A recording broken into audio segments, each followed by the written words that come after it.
நிறையா hardware engineers என்ன பண்ணுறாங்க அப்படின்னா ஒரு டெஸ்டர் மட்டும் வச்சேவும் எல்லா சர்வீஸும் பார்த்துருவாங்க. ஸோ அந்தளவுக்கு ஒரு டெக்னிக்கல் வைஸாக இருப்பாங்க. பட் ஆனால் ப்ராப்பரான மெத்தட் என்னென்னா, நான் ஒரு லேப்டாப்போ ஒரு சிஸ்டமோ ரிமூவ் பண்ணணும், அசம்பிள் பண்ணணும், ரீஅசம்பிள் பண்ணணும், ஸ்க்ரூவெல்லாம் கரெக்டாக மாட்டணும் அப்படின்னா அதுக்கேற்ற மாதிரி கரெக்டான டூல்ஸ் யூஸ் பண்ணக்கூடிய ஸ்க்ரூ டிரைவ்ஸ் தான் யூஸ் பண்ணணும்.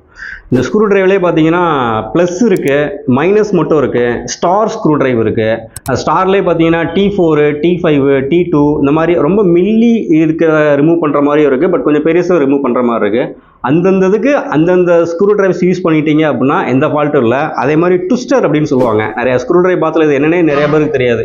உள்ள ஸ்க்ரூவை ட்விஸ்ட் பண்ணி ப்ராப்பராக ரிமூவ் பண்ணுறதுக்கு இதை பயன்படுத்தல. காம்போனன்ட்ஸை சால்டர் பண்ணி வைக்கிறப்போ இதை பிடிச்சிக்கிறதுக்கு பயன்படுத்துகிறாங்க. இந்த மாதிரி நிறைய இருக்குது. அது மாதிரி மாற்றி ஸ்க்ரூ டிரைவ் யூஸ் பண்ணுறதுனால ரொம்ப டைட்டாக நம்ம மாட்டுறோம். அதில் அந்த ஸ்க்ரூவெல்லாம் மழுங்கி உள்ளே ப்ளஸ்ஸாக இருக்கிறது ஹோல் மாதிரி ஆயிரும், ரிமூவ் பண்ணவே முடியாது. ஸோ அந்த மாதிரி எப்படி அந்த ஹோல் மாதிரி இருக்கிறத எப்படி ரிமூவ் பண்ணணும் அப்படின்றத நான் அடுத்த வீடியோவில் சொல்கிறேன்.